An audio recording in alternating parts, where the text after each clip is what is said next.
Hey there, welcome to my channel where I tell stories about real-life experiences that will give you goosebumps. Today's story is about a crime scene cleaner who shares their eerie encounter with the whispers of the dead.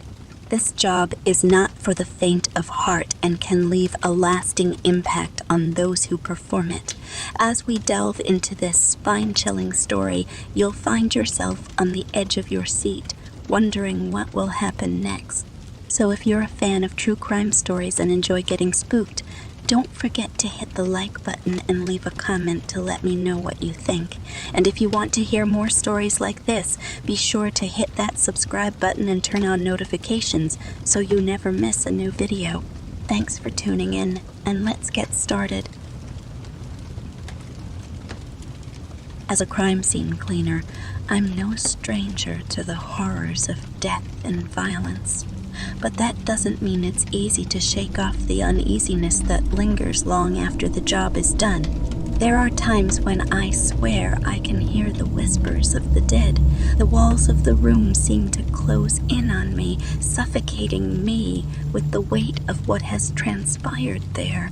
The air feels thick with the memories of the tragedy that took place, and I can't help but feel a sense of unease that lingers long after I've left the scene. Sometimes I'll find myself checking over my shoulder, convinced that someone or something is following me.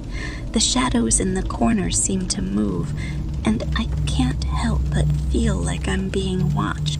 I know it's just my mind playing tricks on me, but it's hard not to feel like something is off when you're surrounded by so much death and despair. I've been doing this job for years, and I know that these feelings are just a part of the package, but that doesn't make it any easier. It's one thing to know that death is a part of life, but it's another thing entirely to be confronted with it on a daily basis. Despite the uneasiness that sometimes creeps up on me, I know that I'm doing important work. I'm helping people find closure and move on from tragedy, and that's a reward in itself. So I'll keep doing what I do, even when the whispers of the dead threaten to overwhelm me. There was one particular crime scene that still sends shivers down my spine when I think about it. I won't go into too much detail, but let's just say that it involved a particularly gruesome and violent death. As my team and I began the cleanup, I couldn't help but feel like we were being watched. The hairs on the back of my neck stood up, and I could feel a chill run down my spine. But there was nobody else in the room, just us and the remnants of the victim. That's when I heard it. A faint whisper that seemed to come from nowhere and everywhere at the same time. It was a voice, distorted and garbled, like it was coming from someone who had drowned or been strangled. It was a sound that made my skin crawl.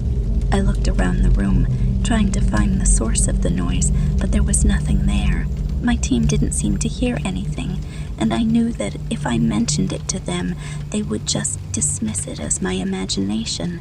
But the whispers didn't stop. They followed me home that night, and I could hear them even as I tried to sleep. I tried to tell myself that it was just my imagination, that the stress of the job was playing tricks on my mind. But deep down, I knew that something wasn't right. It took me weeks to shake the feeling of being watched and followed. Even now, I still sometimes hear the whispers in the back of my mind, a reminder of the horrors that I've seen and the toll that they've taken on me. It's not a job for the faint of heart, that's for sure. But it's a necessary one, and somebody has to do it. Even when the whispers of the dead make my skin crawl,